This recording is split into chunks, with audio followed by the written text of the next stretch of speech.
જય માતાજી, સ્વાગત છે તમારું એક નવા મિની બ્લોગમાં. આવી ગયા છે બધા ખાઈ પીને.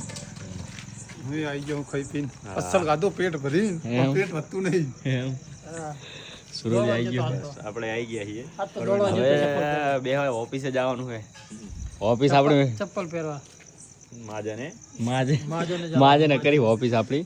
અને દોડવા ગયો તો પગ બહુ દુખે રહ્યા. આ દુખે બહુ જામ થઈ ગયું. પગે હોટેલ લાંબા લાંબા હે. તારી હાઈટ એટલી છે ને ઓટે ની ગાંઠ હોંગી એવડી એટલે આંકડા જો ચડાયા રે. આંકડા જો એની મારાની લેબુ લટકા મોટા કરતા તો મોસો મોટી ઈ આંકડા પર શું લટકા લેમ્બુ લટકાવાના. લેબુ તો જીતા પેલો બાલ. તો ગાઈસ બોલીએ નેક્સ્ટ બ્લોગ માં હવે લેબુ કે બોલો બોલો આવો હેડા તમને આગળ લઈ ગયા.